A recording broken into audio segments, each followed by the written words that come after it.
What's up, kinfolk? It's RJ Young. I am not on a step mill. If this is your first time watching Adapt and Respond, thank you for joining us here. We talk college football. We talk football year round. If you're into that, go ahead and hit that subscribe button, like this video, and answer the question in the comments below.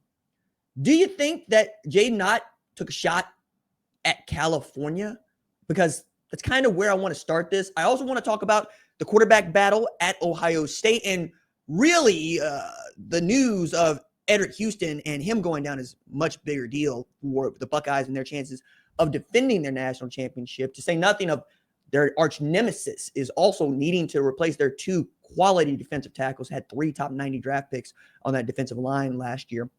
And I want to have a discussion about Texas wide receiver DeAndre Moore, who wants you to know he is coming for everything in 2025. Also going to take this opportunity to remind you that we have an audio podcast on Spotify and Apple, and we are still giving away stickers right here on Adapt and Respond. If you are willing to go and fill out that form in the description in the video on YouTube, I'm going to send you a sticker. Just tell me what you said in the 5-star review, and we'll make that happen for you.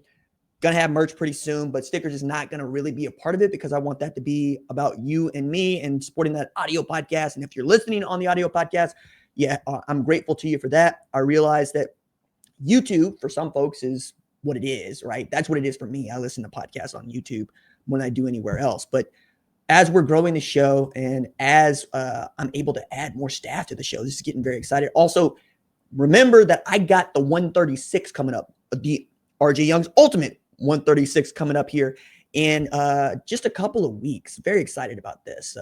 From number 1 all the way to 136, I ranked the teams. It is a massive document. It's something like 20,000 words that I submitted to my editor at Fox Sports. And I'm so excited to share it with you because obviously you're going to know what you know about your teams, but you'll also get to hear my voice and you're going to get to see, just where I rank your team and or your arch nemesis. I'm sure a lot of Texas fans are going to be curious about where Oklahoma is. A lot of Michigan fans are just going to check out altogether. And then Indiana, probably the biggest mover of anybody from last year's preseason ranking to this year's preseason ranking. Really excited about that. Oklahoma is going into a prove-it year for Brent Venables. After 2 of the last 3 years, I should say his only 3 years as head coach, he's had 1 winning season, 1 10-win season. But those 2 losing seasons are the things that Oklahoma fans are naturally going to talk about, because I'm not afraid to tell you, during the salad days of OU football, which is basically from 2000 national champs all the way up to 2021, Oklahoma and winning is synonymous. Matter of fact, 8-5 was a down year at Oklahoma. It felt like 5-7. And that was when you moved Paul Thompson back to playing quarterback after he was supposed to be playing wide receiver. And Red Bomar lied to Bob. And that's the one thing you couldn't do as a player for Bob, is lie to him. It feels like you could do almost anything else, right? And I say that as Joe Mixon got caught on tape cold cocking a lady at Pickleman's, sat out the year, came back, played, had a monster season with Samaje Perine, Baker Mayfield, and them. And it's become a really great pro. You can do a lot. You can't lie about it. That, I think, is more of the message that you'd want to take. And there's nothing like the accountability that Brent Venables brings to OU football and what he expects from the guys that he recruits to play there. And they're going to be good, right? Are they going to be amazing? We don't know yet. But they will be better than they were last year, if for no other reason than there's a real live quarterback back there, which is wild, right? We're talking about John Mateer like we talk about quarterbacks of old, because that's what he reminds us of. And that's how important the position was at Oklahoma last year. When it was fine, OU was good because the defense was good. When it was bad, Oklahoma was bad. You're vacillating between Jackson Arnold and Michael Hawkins. Both of those guys are capable runners. Turns out Jackson Arnold wasn't the passer that we expected him to be in his first season as the starter, and particularly in the SEC. But as I'm looking at Jaydn Ott and what he had to say about coming to Oklahoma from California, I'm reminded that he's going to have such help, right? John Mateer and Jaydn Ott, for that matter. Oklahoma has had 2 1,000-yard rushers at the quarterback position since 2018. Both of those guys, right, end up being either a first-round draft pick or a Super Bowl champ. Neither one of them is Baker Mayfield, right? We're talking about Jalen Hurts, who rushed for 1,298 yards in 2019 at Oklahoma, obviously led the Philadelphia Eagles to a Super Bowl championship, and Kyler Murray, who won the Heisman Trophy after being a top 10 selection in Major League Baseball's draft 2018, 4,000-yard passer and 1,001 yards on the ground. Perhaps the best athlete to ever play football at Oklahoma, and certainly the best Texas high school football player of all time, Kyler Murray.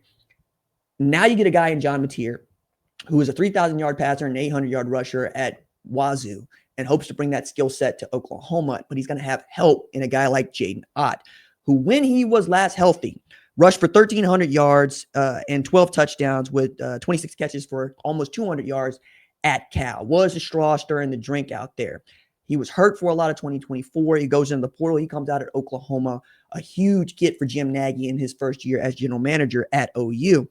And he was asked earlier this week about what's the difference between Cal and Oklahoma. And there are many.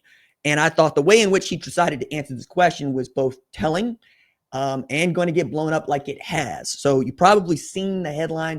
I don't know if you've seen the quote, but I'm going to give you the quote that Ott gave to local media earlier this week. I don't know how to put it nicely. The biggest difference is these guys care. Not saying that my former teammates at Cal don't care, but there's levels, and it shows in the way that guys treat their craft and how often they're taking care of things outside the facility in order to be good within it. It's a powerful quote there at the end. I think people are going to take the shot because it is a shot. Anytime you're going to call into question somebody's work ethic in football, that there's nothing else to say there. Like, that is one of the more egregious insults that you can give a teammate or former teammates, is that they didn't work hard. They didn't care as much as these other people cared.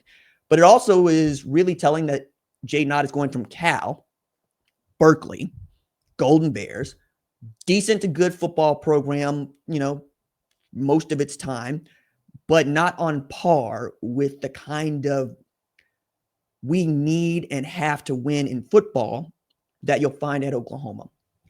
And there's lots of reasons as to why this is, but my favorite is Cal is one of several good quality football programs in the state of California, right? If we just started with USC, UCLA, and then we go to Cal, and then we can continue to go down the line, right? It's like Sacramento State, I should say. San Diego State. You keep pulling them out if you want to. I don't. I really don't, because comparing that to Oklahoma is really difficult. It's not just that Oklahoma historically has been a powerful enemy for anybody that wants to play. It's that the state's identity is built on that football team, and that football team's identity is built on the work ethic of the state. I need to remind folks that are new to this, as opposed to those of y'all that are true to this, that Oklahoma raised me. I live in Tulsa, Oklahoma. I went to school at Tulsa Public Schools.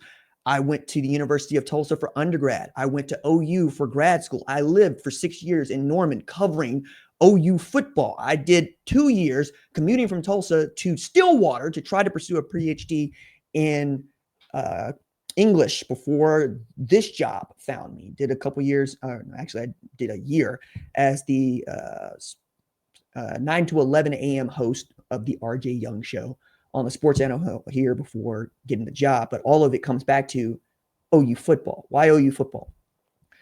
Because the state is still relatively new, considering how old the United States is, right? The United States goes back to the 18th century. Oklahoma did not become a state until 1907. And even then, it was seen as an American desert. There was nothing here. Nobody thought there was anything of value here. Now, later when they struck oil, all of a sudden you got Henry Dawes coming in here trying to tell everybody what they should be doing and why this capitalism thing is going to work for them. Turns out it doesn't really work the way that he said it was going to work, because, well, capitalism is not socialism, it's not communism. And that's getting into the tribes, and I'm getting a little bit farther into the history lesson than I wanted to. But the point here is there wasn't a whole lot outside of that for Oklahomans to be proud of. And if you don't feel good about the place where you live, you're probably not going to work well. If you don't work well, you're not going to produce well. And yes, I know that I'm doing the really stretched pun of digging wells and mineral rights and water rights, but those are things that matter in Oklahoma, right? Oil and gas, that's what we do here. I paid $2.73 a gallon to fill up my Tundra just yesterday. We got it like that.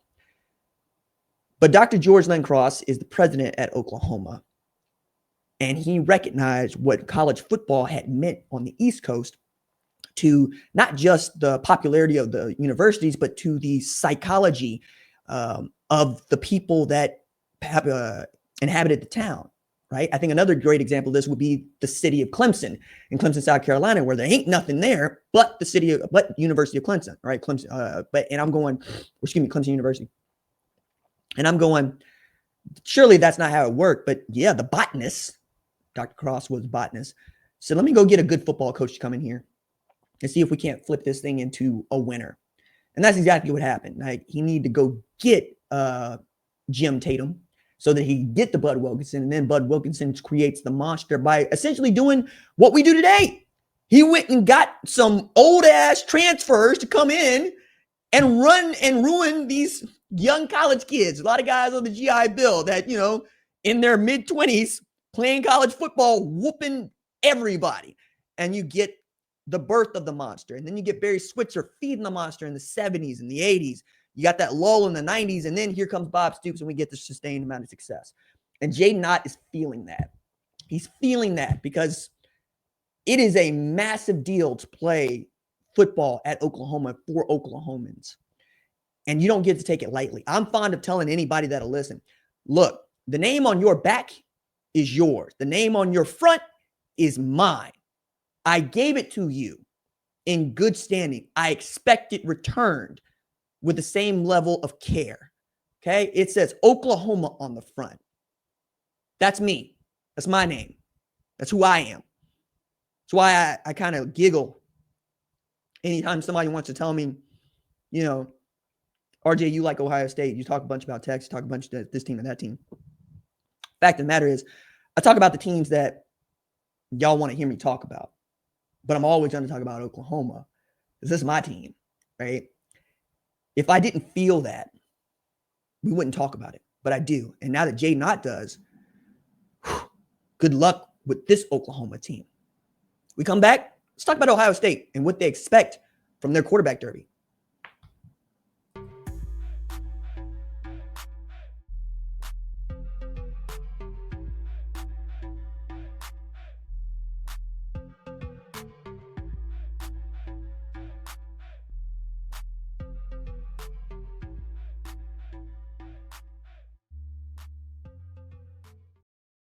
Back on Adapt and Respond with me, RJ Young. If you're new to the channel, go ahead and hit that subscribe button.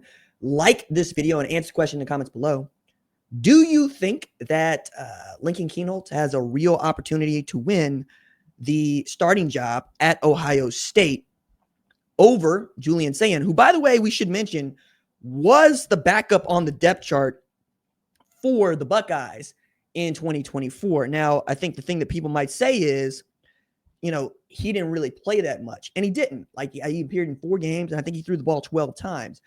He's also a redshirt freshman.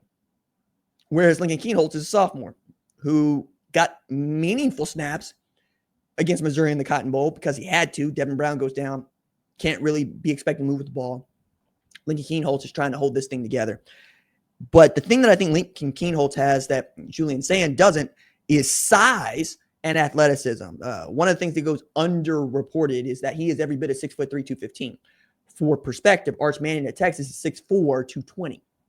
And Lincoln Kienholz can move.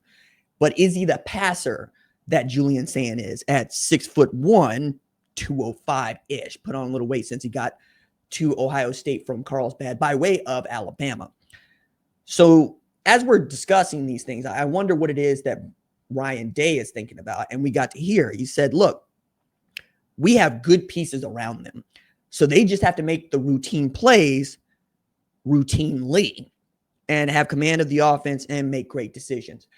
That is, be a good point guard for this team. That is, be the guy that doesn't make mistakes. Don't get in your own way. Don't make this stuff that is supposed to be easy look difficult. And I think that is much harder to do than it is to say.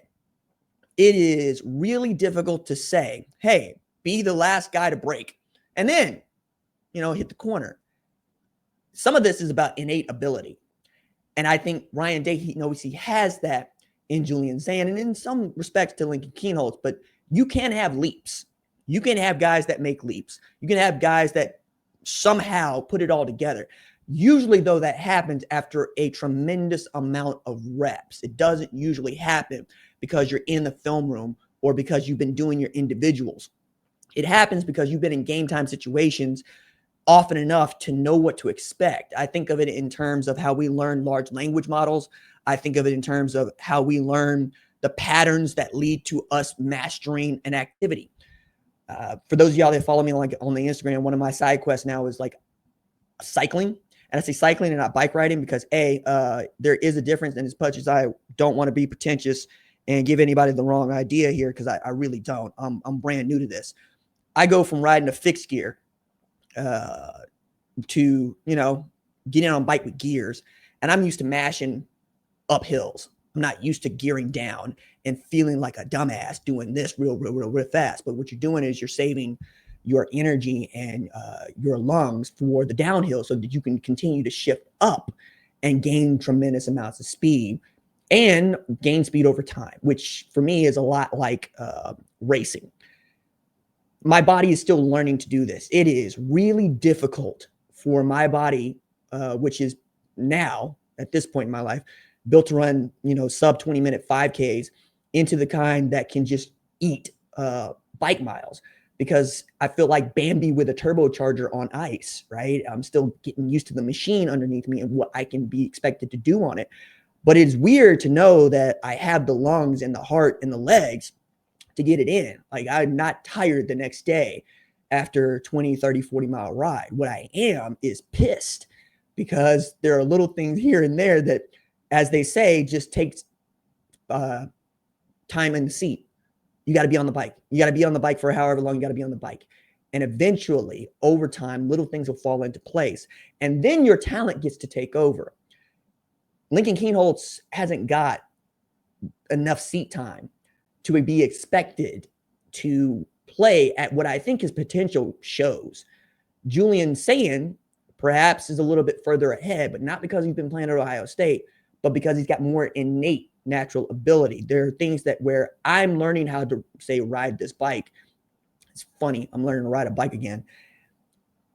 There are things that his body can just do. The last example I'm going to give for this, because I think this is the one that most people are going to get, is Good Will Hunting, Matt Damon, Robin Williams, Ben Affleck.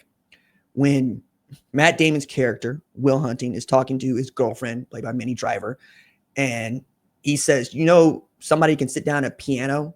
What do you see? And she says, I see chopsticks, right? He said, well, when I sit down at a piano, I can just play. I can't tell you why.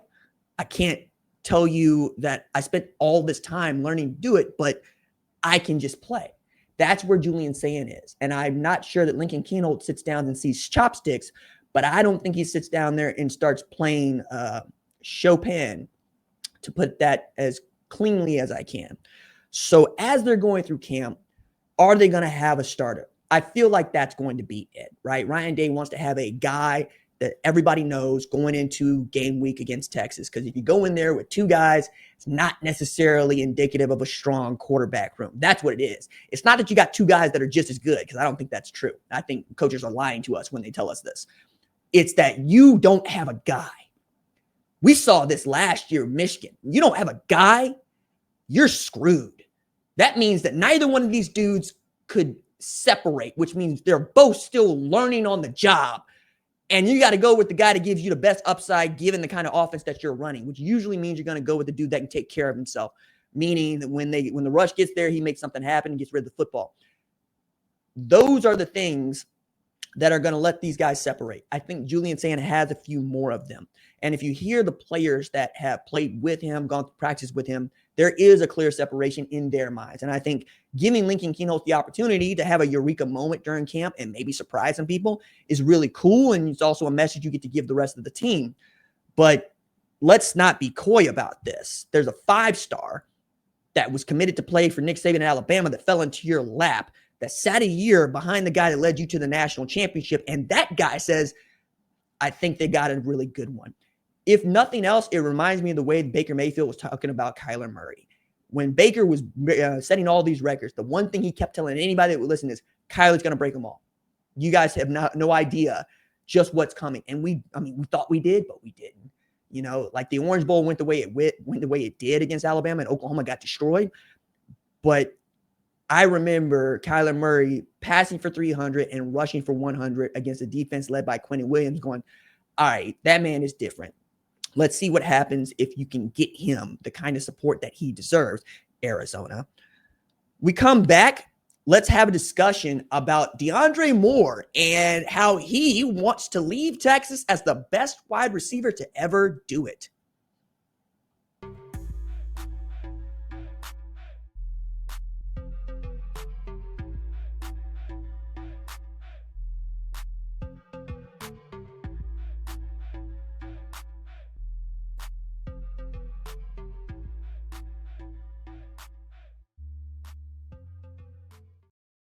Back on Adapt and Respond with me, RJ Young. If you're new to the channel, go ahead and subscribe and hit that like button and answer the question in the comments below. Do you think DeAndre Moore can leave Texas as the best wide receiver to ever do it? Because that is what he is chasing. Also going to remind you that we got an audio podcast on Apple and Spotify where you can listen to it on your commute to work. And if you're doing just that, thank you so much. Let me know about that in the comments. If you're on Spotify, you can leave one. If you're on YouTube, you can leave one. I don't think you can do it on Apple, but y'all know how to get to me. I'm on the socials. I be doing the social things.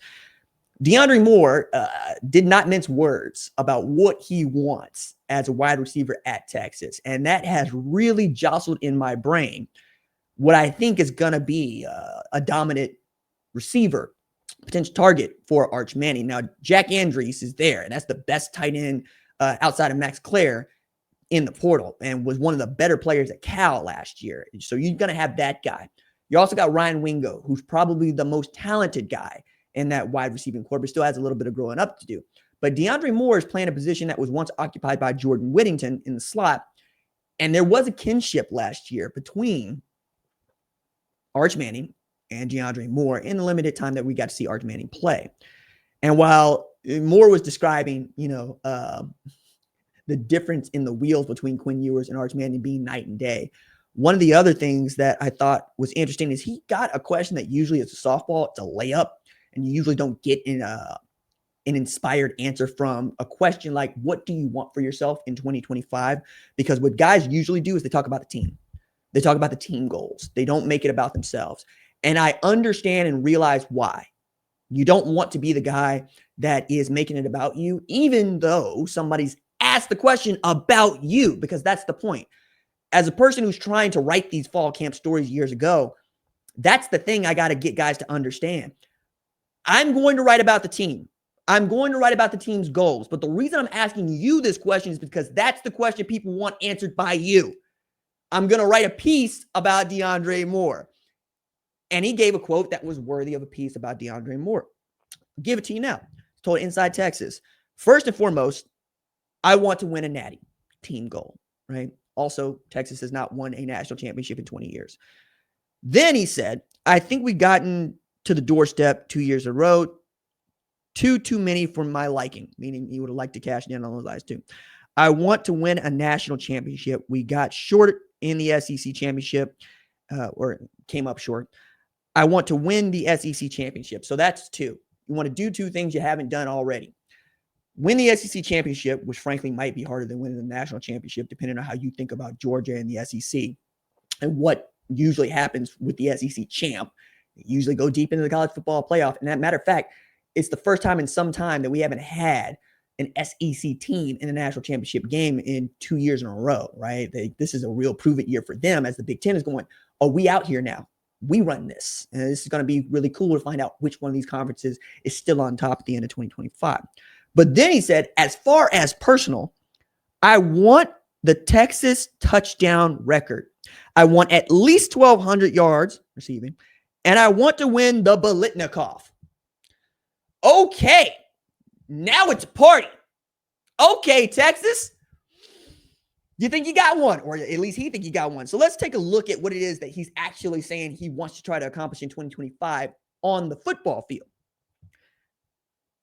The single season touchdown receptions record is held by Jordan Shipley, who probably does not get enough credit for being one of them ones. Like, Jordan Shipley was the bane of so many Oklahoma fans' existence. Like, that partnership he had with Colt McCoy was different, and introduces what I think is the bro country cool quarterback wide receivers in Texas. Like, Quinn Ewers is living on that too, because Colt McCoy and Jordan Shipley would be out there in fatigues, in the Mossy Oak, in the Carhartt, and making it look cool, right? At a time when it didn't necessarily look cool for people outside of Texas.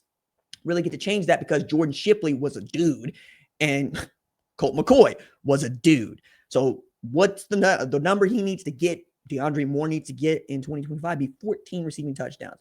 Now, given we play more games, especially in the postseason, than we did before, that's within reach, right? So is 1,200 yards receiving.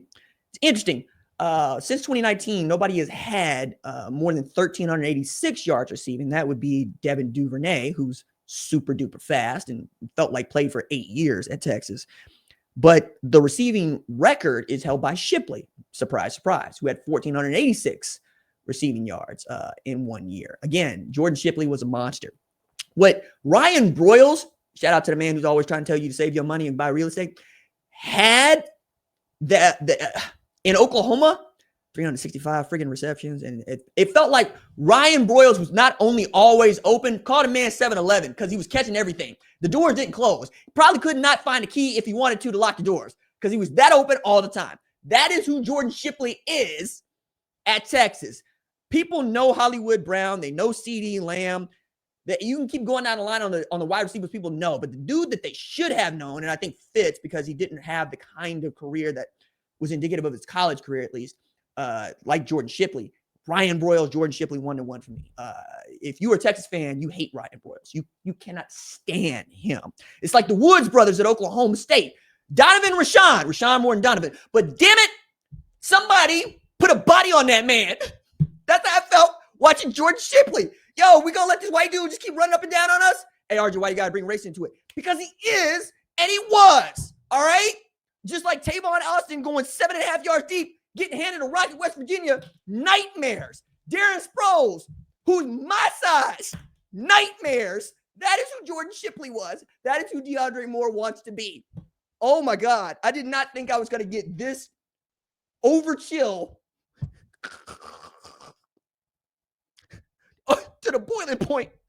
Jordan friggin' Shipley, who should not even be mentioned, outside of 2011, right? I'm saying, like, that's how deep it goes. It's in your marrow. It's in your skins.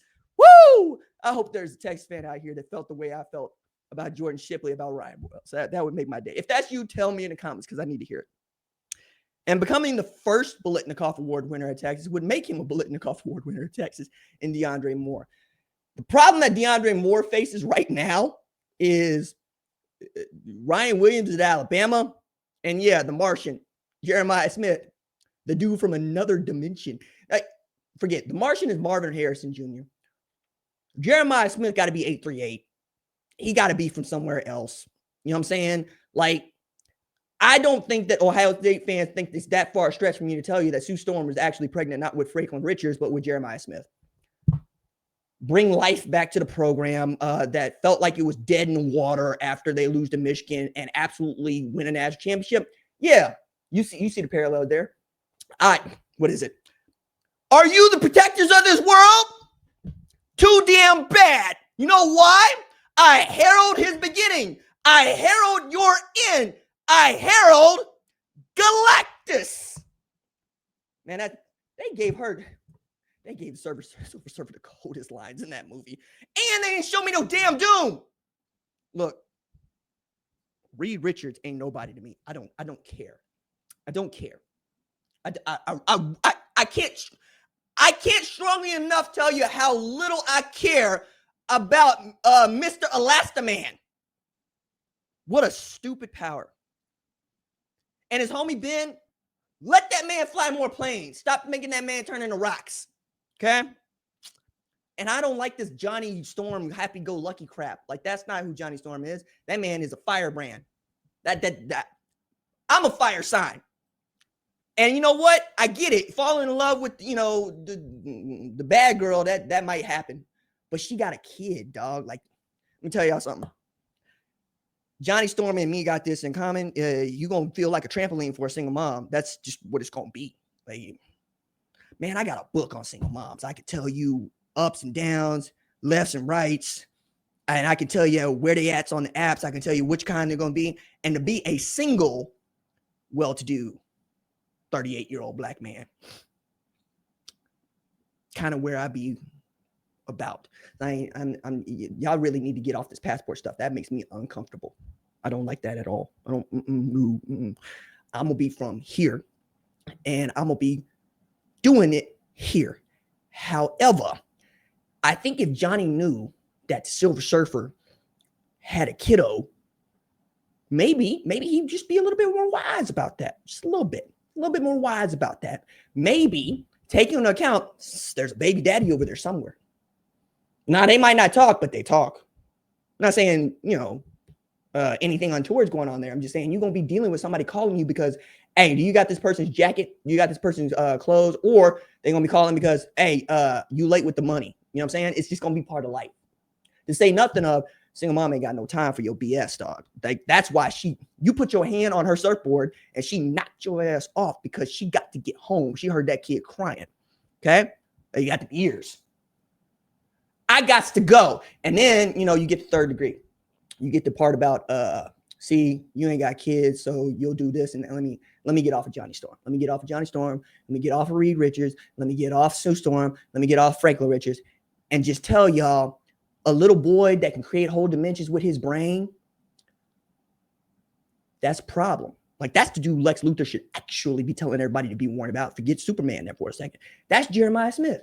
So if DeAndre Moore thinks that he's going to be Jeremiah Smith, Texas is going to win the national championship. But there's only been one of them dudes wearing that number 4 on his chest.